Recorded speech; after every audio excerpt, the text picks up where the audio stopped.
Do you know about DUNU headphones? Well, me either. I didn't know anything about them, but I heard an earful at the New York Can Jam earlier this year. Okay, I said, yeah, you know what? I'm actually, I like these enough. I don't want to review just one. I want two. I want this one here. This is the DK2001. It's a 4-driver design with 1 dynamic driver and 3 balanced armatures. Now I'm going to link to all the specifications and stuff directly below in the description box. So I'm just giving the broad brush of what these things are. This one is fantastic. It's $299. It's kind of what you'd expect these days, because you know, entry level or $300, I shouldn't say entry level, but $300 in-ears have come a long way. This kind of sound cost $1,000 5-6 years ago. It's amazing how far these designs have come from DUNU and other companies, but I'm just saying you can get great sounding in-ear headphones for $300, and this one definitely is in that league. But at the Can Jam, DUNU was showing their new flagship model, which is called Luna.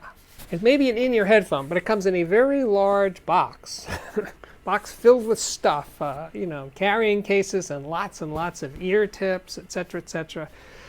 But the thing that makes DUNU special, other than its price, which is $1,699, is that it's a Beryllium driver design, a single dynamic driver. It's 10 millimeters. Again, I will link to all the specs and numbers below, but they were extremely proud of it. I listened to it. I said, yeah, I want some of that, because it's all about incredible resolution and detail. So I was like, yeah, I want that. And I'm glad I said yes, because it is a pretty special design. So, you know, going back to the 2001, the thing that jumped out right away was how open and spacious it sounded. Now, in-ears tend not to be particularly open and spacious because they're pretty much all closed back designs. But this one, 2001, was big sounding, big and spacious, you know, a sound that was around my head. Didn't sound like speakers that were over there, but it sounded spatially generous, to put a word on it, you know, so that was fantastic. Bass was very potent, punchy even, I would say. Mids were very natural. The highs were airy, but it could be a tad grainy at times. And I was using my iPhone 11 Pro as my primary listening device with these headphones, but I also used a Chord Mojo DAC running with my phone. So those are my two sources, let's say, for this system.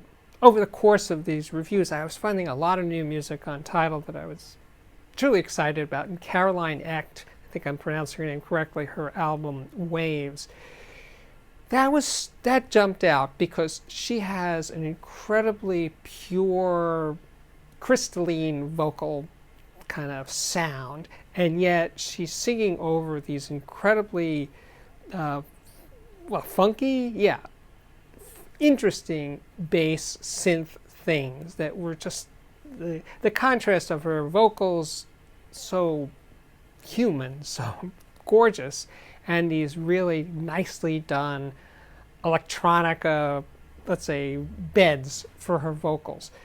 Just, was totally in. I was totally there, and I was one of those I really like my job moments. I was having a great time. So then there's this one track from Wendy Carlos's score for the movie The Shining, you know, with Jack Nicholson, a Stanley Kubrick film. And it starts with this deep, deep organ passage. And then it kind of morphs into electronica and effects and things. And but that organ part especially, the 2001 organ, Kubrick. Anyway, The Shining, wow, what an amazing bit of score. It's weird that that's the only part that seems to be around, but whatever it is, Wendy Carlos was doing her thing, and it's about texture, it is about space, it is just a stunning, stunning recording. And again, it was the way that DK2001 just opened up and let that music breathe. It had life to it. And you know, I was going back and forth between the 2001 and the Luna, but the 2001 was so satisfying. I kept pushing back the time I was going to spend with Luna because I was like, this is really good. How can the 2001 be that? How can the 2001? How can the Luna be that much better?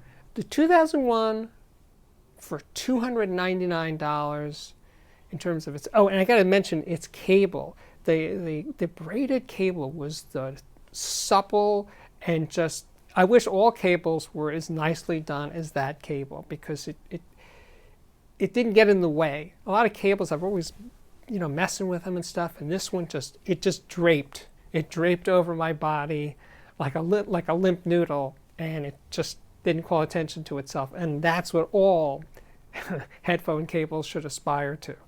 Just leave me alone kind of thing. And I like this cable. I don't know why it's so hard for headphone companies to make great cables, but DUNU got their act together with cables, that's for sure. To finish off this theme of spacious recordings, Brian Eno's Another Green World. You know, if I had to pick my favorite, I was going to say best, my favorite Eno record, it probably would be Another Green World. First of all, it's such a great title, but it's just so dense and open and like music you can just lose yourself in. And especially with a headphone like the DK2001.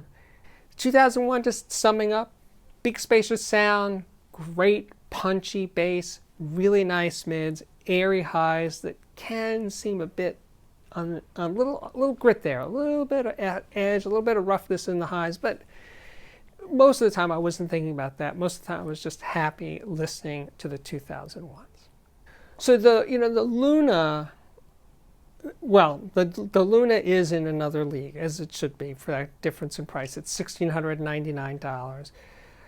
And when you hold it in your hand, it's not, it doesn't say, oh my, this is $1,699. It looks rather plain, but I think that's a good thing. I think it's rather elegant.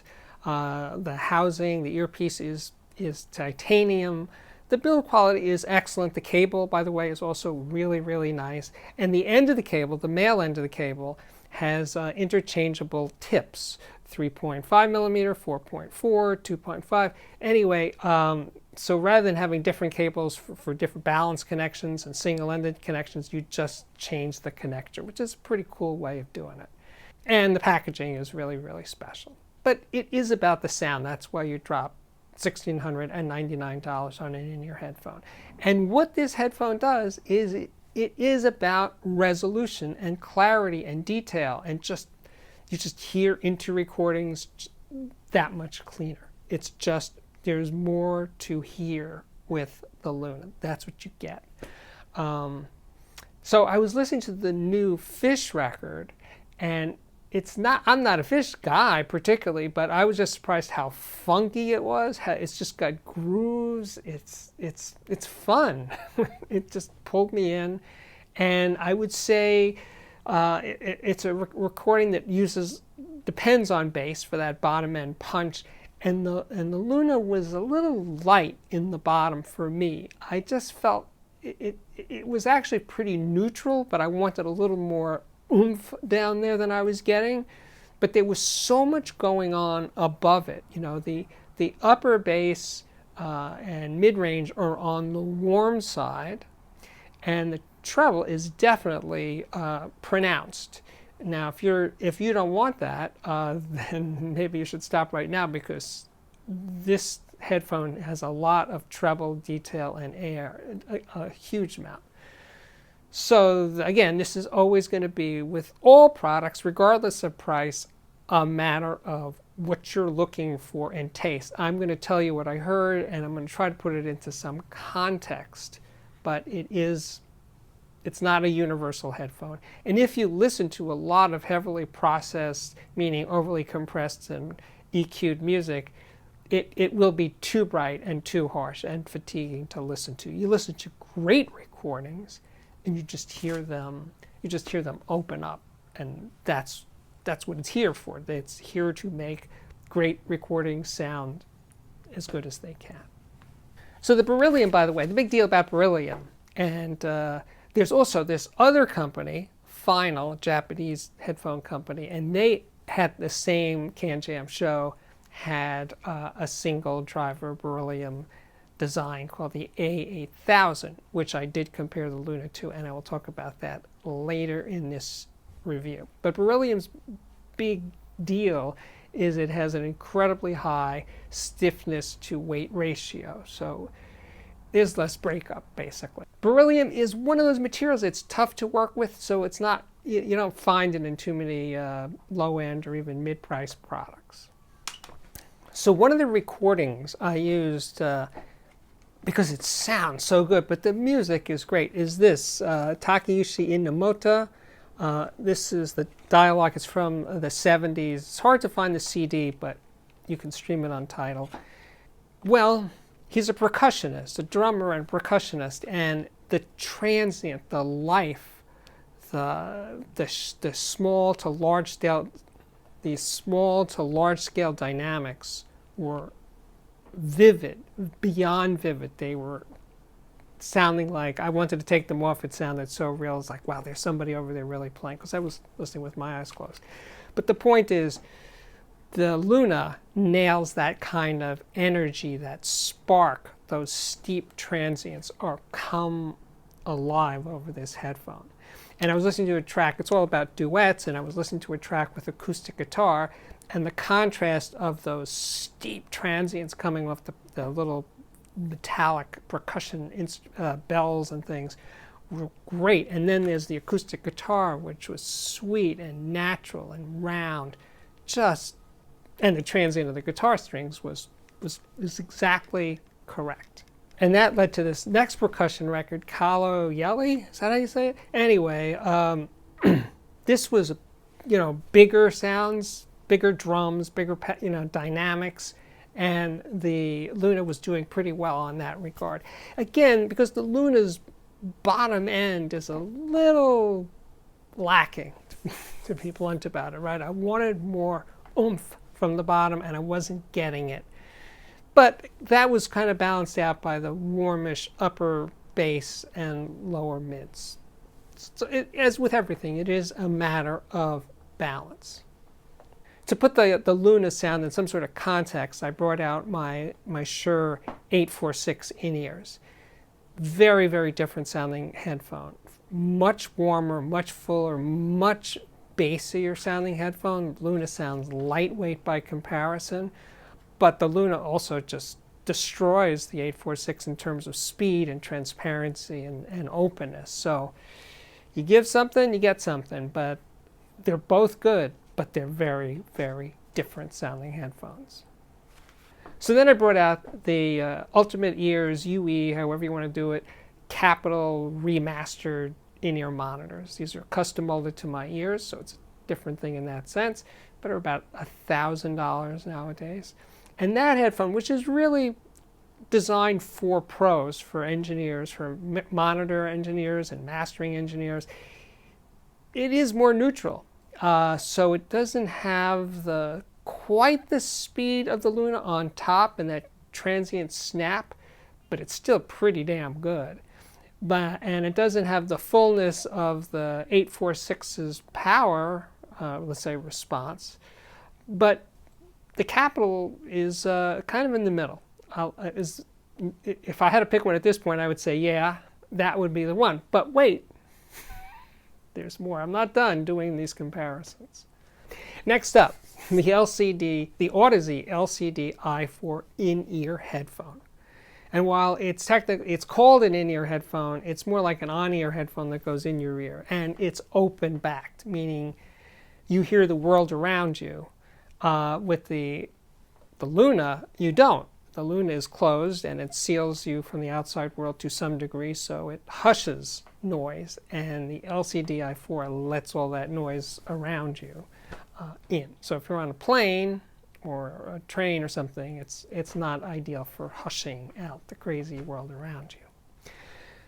But be that as it may, the LCD i4 was definitely bigger, the biggest soundstage of any of the headphones I'm going to refer to in this review.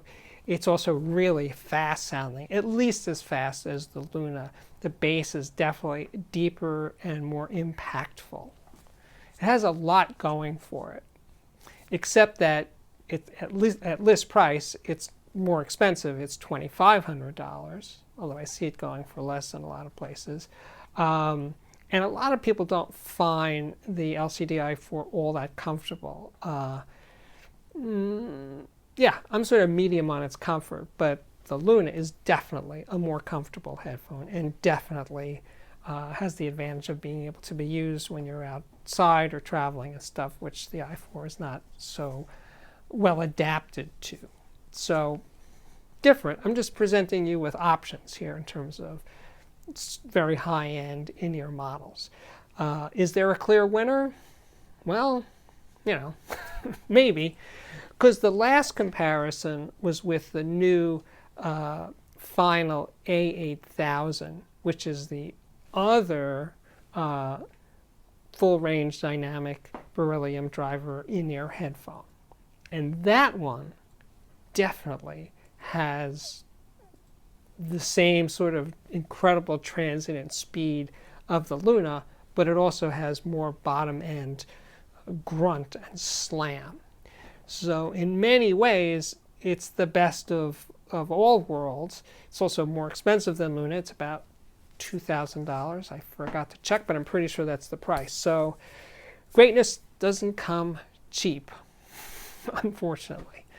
But from where we started in the beginning of this review, the DUNU DK2001 for $299, is it close to these very high-end contenders? No, it's not. I wish it was closer, but it's not. But the beauty of the 2001, other than being $299, is that kind of sound used to cost a lot more than $299. The DK2001 sounds like a $700, $800, $900 headphone of 5 or 6 years ago. So the sound quality of that price range of headphones, $300 headphones, is really, really good. It's just that the top ones are better. So I think my work here is at last complete. As I said all along, details about all of these and links can be found in the description box below this video. My name is Steve Guttenberg. This is the Audiophiliac Daily Show, coming to you right now 5 times a week. If you like it, subscribe. If you like it, give it a thumbs up every now and then. If you like it, tell your friends about it. Share it on Instagram and Twitter and etc., etc., etc. That'd be great. I would really appreciate that. You can find more headphone reviews on my playlist, which is also down here.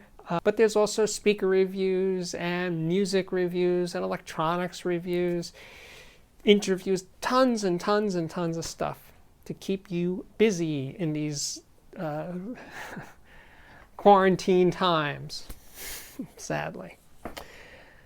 Anyway, stay safe, all you guys, and I'll see you again real soon.